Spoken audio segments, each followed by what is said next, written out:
Hey there, folks. I'm Mark, in affiliation with Spectrum Pulse, and it's Billboard Breakdown. I don't remember. This is one of those weeks that feels like a mixed blessing. At best. It's definitely transitory. I get the feeling Taylor Swift is gonna get an album bomb with her re-release of Fearless next week, and that will be interesting to say the least, given that it's not an album I would be otherwise covering. But in reality, this feels more like an ordinary cooldown week, with a few nice surprises, a few unpleasant ones, and the open question how much of any of this will last in the face of what's gonna come. But before we get too ahead of ourselves, our top 10 and the one unquestionable win this week, Leave the Door Open by Silk Sonic, taking the number 1. Just a confluence of great factors all at once. A good sales recovery, an even better boost across streaming, and while radio has slowed a little bit, it still has the presence to take the number 1. Even if I think some of those margins might be a little shaky going into the next week. Still, with Bruno Mars, Anderson .Paak finally got a number 1 hit. This should be the springboard to making him a superstar that he should have been with Malibu back in 2016. Do not fuck this up. Now, all of that unseated Montero, Call Me By Your Name by Lil Nas X, pushing it to number 2 because despite its wild streaming numbers and strong sales, the radio is not really there.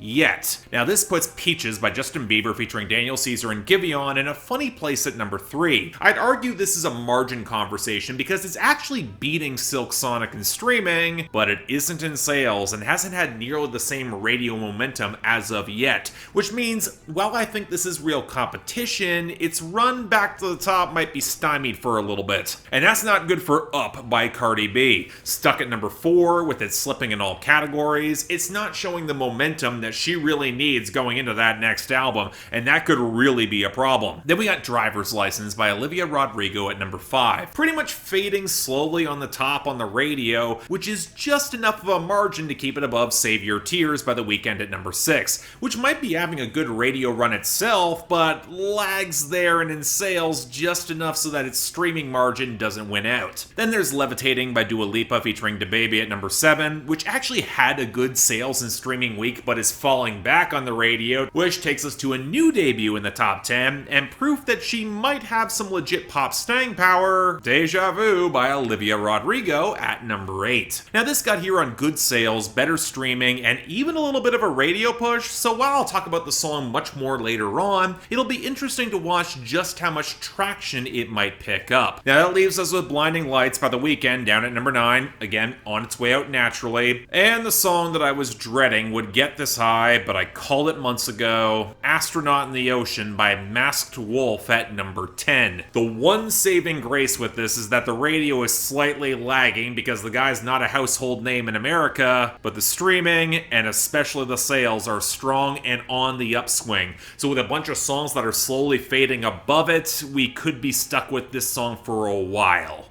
Joy. Now on the flip side, let's take a look at our losers and dropouts, and the bigger story here in the latter category is Dynamite by BTS is finally off of the Hot 100, mostly because their stan army has thrown their weight behind another single coming, which we will again get to later on. But this was not a week with a lot of expected losers. From fading album bombs, we had Rod Wave see losses for Tombstone at 32, Street Runner at 39, and Richard with Polo G at 46, and then for Justin Bieber, Anyone is down to 53, and Hold On slipped down to 57. The rest here are trap songs that are skidding off of their debut, like Big Purr by Coi Leray and Pooh Shiesty at 82, and Hard for the Next by Moneybagg Yo and Future at 76, or the songs are just continuing to drop off because the virality's fading, like Bust It by Erica Banks at 99, and Whoop-Dee by CJ at 48, the last of which is going to wind up making the year-end list for 2021. Whoopee. Now again, given that we might be between album bomb weeks, I don't really put a lot of stock in our gains and returns here, mostly because they're all over the goddamn place and they really don't show a lot of consistency. Or in the case of our returns, they're just really mediocre at best. I mean, with the best probably being the country entries like Gone by Dierks Bentley at 97, or Famous Friends by Chris Young and Kane Brown at 89, but certainly not Lil Bit by Nelly and Florida Georgia Line at 93. And outside of that genre, it somehow is just as bad, with Drankin' and Smokin' from Future and Lil Uzi Vert at 94, Hello from the Late Pop Smoke and A Boogie with the Hoodie at 95, and Follow You by Imagine Dragons back at 96. Yikes. Now, our gains might be a little better, but I don't put any stock in the consistency. Yes, I like that Starting Over by Chris Stapleton saw a nice boost to 26, and Settling Down by Miranda Lambert rose up to 71. It might become a hit, but is that really worth Almost Maybes by Jordan Davis rising to 78? Yeah, it's nice to see Quicksand by Murray rise up to 73, and I might even stick up for You Got It by Vito in a pinch, providing its label doesn't stop putting copyright takedowns on me. But I'm not exactly thrilled about Trackstar by Mooski continuing to rise up to 36, or even Headshot by Lil Tjay, Polo G, and 504 and rebounding to 55, even if it is riding off Lil Tjay's album. Finally, we got The Business by Tiesto picking up again to 74. I mean, I might still like the song, but the fact that it's been this consistently unstable says a lot about any would-be traction it might have. I can at least acknowledge that. But alright, our list of new arrivals, which is manageable but also pretty scattered, and starting with number 100, Arcade by Duncan Laurence.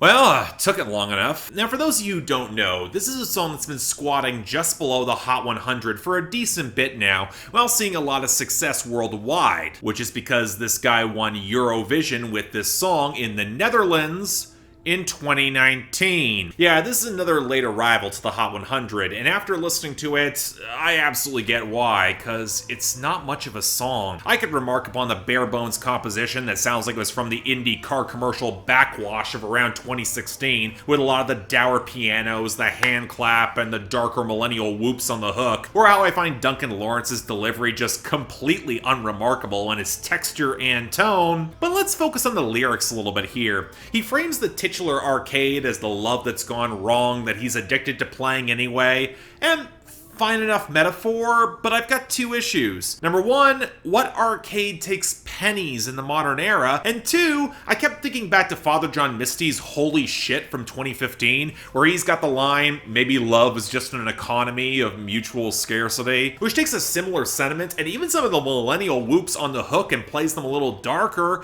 but also plays with so much more complexity and poetry than this. It just feels so painfully basic, designed to win song contests and then wind up on the stodgy, easy listening channels, but it might even be too slow for that sort of recurrent attention. And otherwise, yeah, not good. Let's move on. Number 90, Mr. Perfectly Fine, Taylor's version, From the Vault by Taylor Swift. Mr. Always at the right place at the right time, baby. I've already expressed a lot of reticence about Taylor Swift's re-release of Fearless, not because what she's released has been bad, but because a lot of this is repurposing old material that might have actually been cut for a reason, and years later might not align with where she is now. And this is probably the most glaring example thus far. Originally, this was reportedly written about Joe Jonas, who she was dating around that time, who is now happily married a decade away from this scene. So why excavate it so you can get Jack Antonoff on the production this time? Because if there is a song that feels the most awkward from this cycle, it is this one. The writing still feels clunky, and Taylor Swift could have easily revised the flow to make it fit a little closer to where she is currently, maybe make it more tongue-in-cheek. She doesn't really convey a lot of subtlety or sharper emotional resonance in her own delivery. The synth integration feels very messy, and there's just this cloying adolescence to the song that makes it feel shallower than, again, where she is now. So yeah, this was cut for a reason over a decade ago. We really didn't need the re-release. Just saying. Number 81, Film Out by BTS.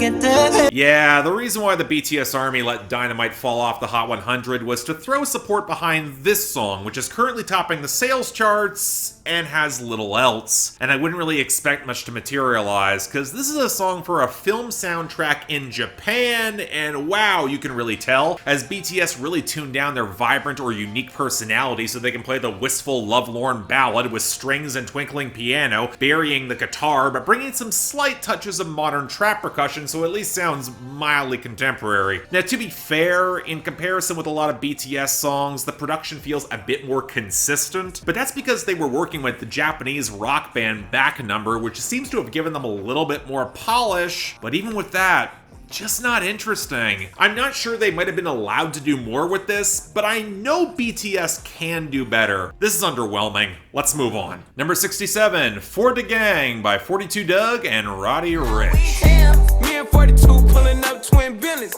Peanut butter seats on my windows tinted. I mean, on the one hand, you got 42 Dugg, a rapper who has not yet managed to impress me on multiple features last year, but on the other hand, you got Roddy Ricch, who I would argue is one of the most promising talents in the past couple of years in his genre, so this had the potential to be good. And let me say this, even if I don't really love 42 Dugg's verse and the way that it rambles and doesn't feel particularly tight and his nasal flexing isn't all that distinct, I still actually kind of like this song a lot. For one, it's rooted in a sample of an old Scorpions song and is going for more of a rap rock vibe. And even if I wish the sample popped out a little bit more and let those guitars really crunch, I would still argue for a trap song, this actually sounds like it's got a budget. It feels well mixed and balanced in the percussion, which is the perfect way of saying that Roddy Ricch is just gonna run away with the song by the time it gets to his verse. Now, it's not as immediately mimetic or distinctive as his best, and I don't really love how both artists will reference their old hits, but there is an ease and swagger to this that I really like from this brand of trap. Maybe it's because I actually like the era of metal from which they sampled, or maybe there's a possibility they might push this sound further. I really hope it's not a one-off experiment, but yeah, legit as all hell. I really like it. Check it out. Number 61, Met Him Last Night by Demi Lovato featuring Ariana Grande. Yeah, I think he's alright. Seem kinda funny, yeah, kinda my type. Yeah. So I will have more things to say about Demi Lovato's new album in my next episode of On the Pulse, when I get the time to pull everything together for it. But the fact that they're now throwing weight behind this as the obvious single choice feels a bit desperate from her management, mostly because they've had no luck actually moving a single beforehand because this album's rollout has been a complete mess. But alright, here's a collaboration where Ariana Grande actually sounds like she cares backing her up, and well, it's one of the better songs on the album.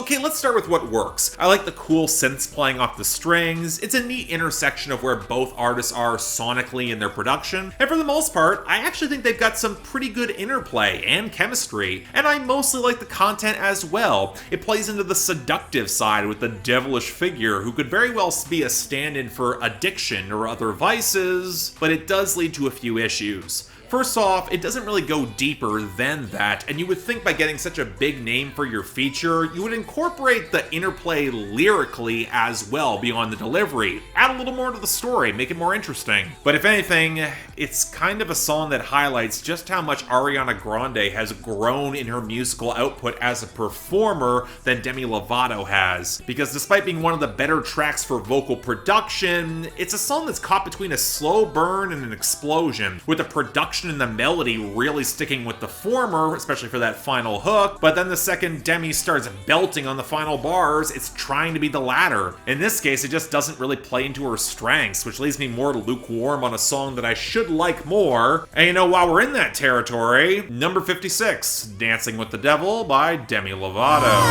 Out of control, almost made it to heaven. It was closer than you know.